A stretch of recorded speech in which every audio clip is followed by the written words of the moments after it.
미국 정부가 금에도 관세를 부과할 계획이라는 소식에 금값이 요동치기도 했습니다. 그러자 백악관이 급하게 아니라고 해명하기도 했잖아요. 네, 그렇습니다. 스위스산 금괴에 관세 39% 적용하겠다 이런 내용이었죠. 네, 맞습니다. 그래도 미국 정부가 진화에 나서니까 금값은 다시 안정을 찾았는데요. 앞으로의 흐름과 주요 원자재 투자 포인트까지 짚어보겠습니다. 금융연수원 겸임교수 이석진 교수 모셨습니다. 안녕하세요. 안녕하세요. 네. 네, 지난 주말에 정말 금값이 요동을 쳤습니다. 뭐 이런 일이 있나라는 생각이었는데 금괴에다가 관세를 부과하겠다. 저는 이런 이야기는 또 처음 들어봤었거든요. 정말 뭐 해프닝으로 끝나게 되는 분위기긴 한데 그런데 저는 또 트럼프 대통령을 이제는 못 믿겠어요. 혹시 말을 또 다시 뒤집을 가능성은 없을까요? 글쎄요, 뭐 명백히 트럼프의 무리수라고 봐야겠죠. 뭐 말을 뒤집기는 어려울 것 같은데 우선 왜 그런가 하면은 금이라는 게 기본적으로 무관세 상품이거든요. 그러니까 이제 보호무역이라는 측면에서 관세가 미친 영향을 생각해 보면은 뭔가 보호를 해야 될 거 아니에요. 어떤 산업을 보호한다는 목적에서 이제 관세가 붙는 건데 금은 도대체 뭘 보호할 수 있을까요? 금이라는 건 기본적으로 돈과 비슷한 거 아닙니까? 기축통화 중에 하나이기 때문에 마치 다른 나라의 돈들을 미국으로 들어올 때 관세를 부과하는 게 불가능한 것처럼 금 역시 마찬가지겠죠. 그러니까 트럼프가 뭐 이렇게 추구하는 어떤 목적을 달성하기 위해서 사용하는 이제 방법으로서 이제 생각하는 거겠죠. 근데 스위스 같은 경우가 뭐 금을 가지고 어떤 제품을 만든다기보다는 중개 무역을 통해서 금을 이렇게 뭐랄까요, 운송한다라고 봐야 되나요? 그런 측면이기 때문에 뭔가 제조해서 미국의 산업을 뭐 망가뜨리거나 약화시키거나 이런 게 아니기 때문에 금에 관세를 붙인다는 것은 좀 무리수라고밖에 볼 수가 없는 거고, 향후에도 다시 금액에 이런 뭐 40% 가까운 관세를 부과한다?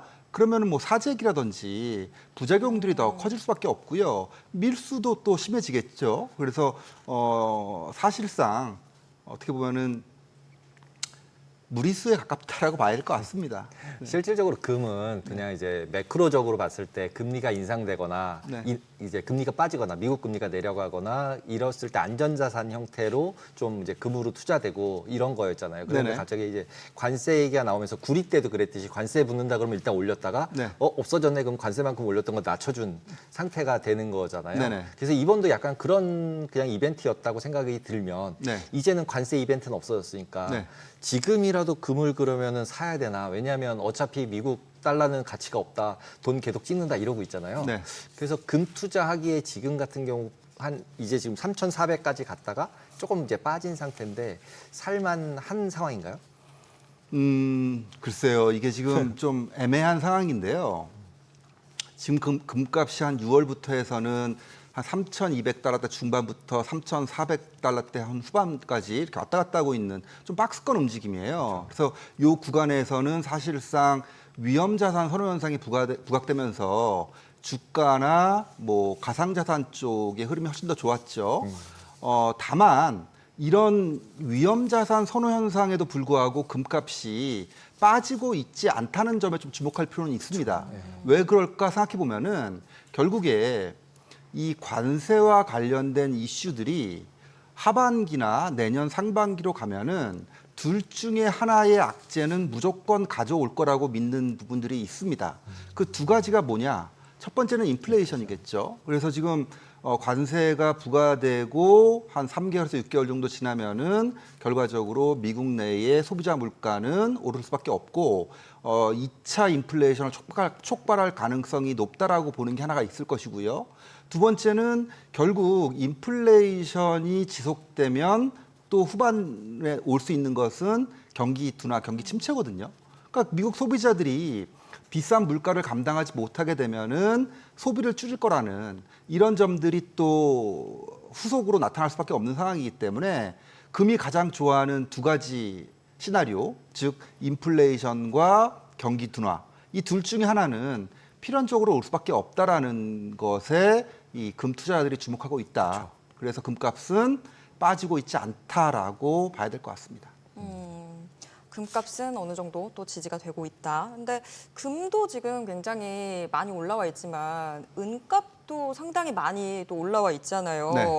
은값은 뭐 43달러, 온스당 43달러까지 올라갈 거다. 이런 전망들도 나오고 있는데 네. 어느 정도로 전망하고 계세요? 은은 기본적으로 귀금속에 해당되긴 합니다만 은의 그 용도 자체가 귀금속 절반과 산업금속 절반으로 사용이 되고 있단 말이에요. 그러다 보니까 은은 귀금속이긴 하지만 산업금속의 성격을 갖고 있는 하이브리드 귀금속으로 분류할 수가 있거든요. 예, 그렇죠. 그러니까 어떻게 보면은 귀금속, 금도 좋고 구리 같은 산업금속도 좋다면은 은은 최고의 자산이 될 수 있고요. 반대로 금 가격이 안 좋아지는 상황과 이런 구리 가격이 안 좋아지는 상황이 같이 붙어버리면은 은은 또 최악의 자산이 될 수가 있어요. 근데 올해 같은 경우는 아시다시피 상반기에 제일 많이 오른 게 금하고 구리였거든요. 그러니까 당연히 은 역시 상당히 성과가 좋을 수밖에 없던 거고 그러면서 연초 대비해서 거의 뭐 한 35%, 40%까지 올라갔다가 최근 들어서 약간 내려오면서 한 30%대 초반 정도의 상승률을 유지하고 있거든요. 그래서 은 같은 경우는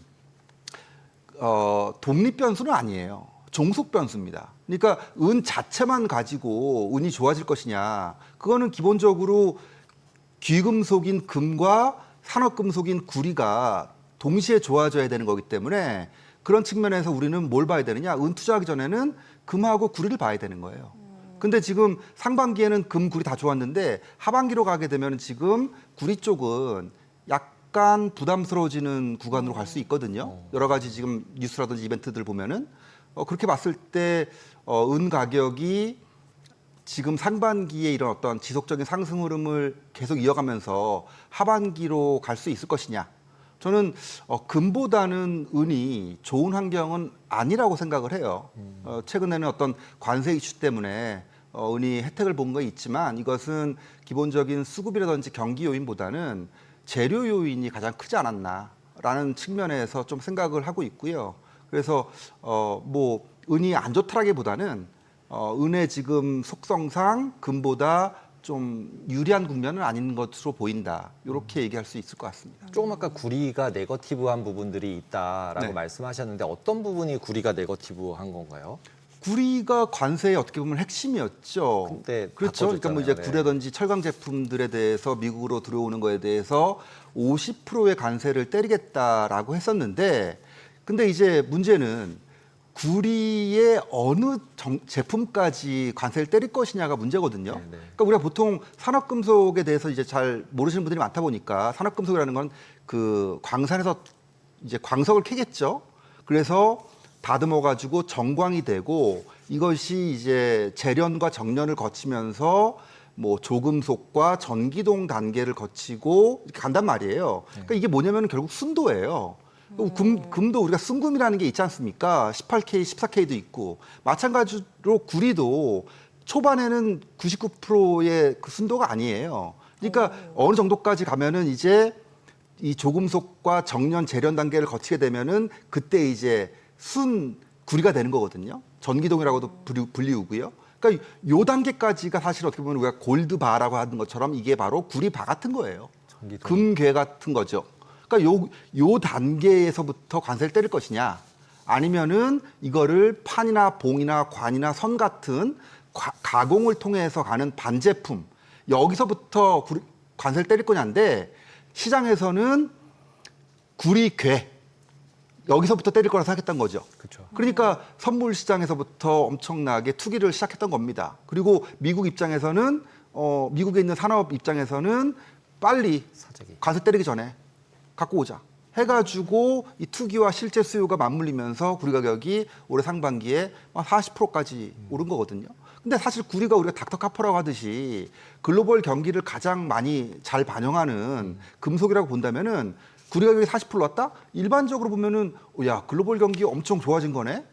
이렇게 봐야 되겠죠. 근데 실제로는 그것과는 아무 관련이 없이 오른 거기 때문에 관세와 그에 따른 투기 세력들이 같이 융합되면서 구리 가격이 오른 건데 문제는 지금 기대했던 것과 달리 반제품부터 판봉, 관선 뭐 이런 반제품까지만 때리겠다고 한 거예요. 그러다 보니까 투기 세력 입장에서는 이제 큰일 난 거고 하루 사이에 구리 가격이 선물 기준으로 한 22% 정도 떨어졌던 거죠. 그래서 그런 이해를 생각해 보면은 왜 지금 구리 가격이 갑자기 치솟았다가 다시 떨어졌는지를 좀 알 수가 있겠죠. 근데 이제 아까 전에 이제 차트 나올 때 보면은 이렇게 딱 저점을 딱 연결해서 보면 네. 이제 아까 말씀하셨던 고점 부분은 말씀하셨듯이 올라갔으니까 그때 사면 절대 안 되는 건데 네. 지금은 떨어져서 이렇게 저점 연결하면 대충 비슷해졌어요. 네네. 과거랑. 네. 그래서 저 차트 딱 보시면 쫙 올라가다가 동그라미 치는 데 보면 저점은 올라가고 그러면 중국 경기가 좀 좋아지고 데이터 센터 계속 짓고 그다음에 전기차 좀 괜찮아지면 구리 계속 많이 필요하니까 이제 좀 돌지 않을까? 이런 생각들을 하게 되거든요. 거기다 인플레이션 아까 말씀하셨지만 우려가 있잖아요. 인플레이션 되면 뭐 구리든 금이든 은이든 다 사야죠. 뭐 아무거나 다. 예, 그런 상황인 것 같은데 교수님 보시기에는 구리, 금, 은 중에는 어떤 게 더 좋아 보이거나 아니면 세 가지가 다 커머디티나 인플레이션이 있다고 보셨으면 올라가는 쪽으로 보셔야 되는 게 아닌가 이런 생각이 드는데 어떠세요? 그러니까 스토리상으로는 되게 매력적이에요. 지금 말씀하셨듯이 데이터 센터를 지을 때 어마어마한 양의 구리가 들어간다. 네. 그리고 전기차 본체에도 엄청나게 많이 들어가고 배터리에도 들어간다. 네. 뭐 그렇게 생각하면은 당연히 좋아 보이죠. 네. 근데 이 스토리만 가지고 장기적인 스토리만 가지고 원자재에 접근하는 것은 좀 위험합니다. 과거 한 3, 4년 전만 하더라도요. 우리나라에서 가장 핫했던 게 뭐였냐면은 2차전지 스토리였거든요. 2차전지 스토리에서 그 배터리의 핵심이 뭐였습니까? 리튬이었어요. 리튬 가격이 중국 그 톤 기준으로 보면은 한 60만 위안까지 올라갔었습니다. 2022년 말 2023년도에. 근데 지금은 6만 위안으로 10분의 1까지 토막났다가 지금 반등해가지고 7만 5천 위안 정도예요. 그러니까 그 스토리라는 게 들을 땐 되게 매력 있는데 이게 대체제가 없는가? 또 향후에 이 스토리대로 흘러갈 것인가?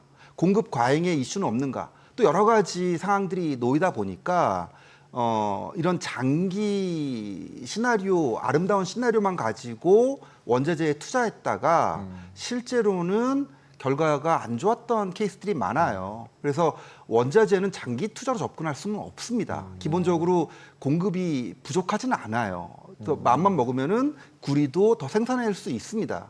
그렇기 때문에 어떤 재료 요인이나 수급 요인에 의해서 좀 더 가격이 결정되는 편이지 장기적인 어떤 이런 스토리나 시나리오만 가지고 접근하시기에는 좀 부담스러운 측면이 있다라는 말씀을 좀 드리고 싶고 지금 앵커님 말씀하셨듯이 인플레이션 스토리로 간다면은 이게 결국엔 인플레이션도 좋은 인플레이션과 나쁜 인플레이션이 있잖아요. 좋은 인플레이션으로 간다면 당연히 수요가 견인하는 거기 때문에 구리 가격 올라갈 수밖에 없죠. 경기가 좋아지는 측면에서 나타나는 인플레이션이니까요.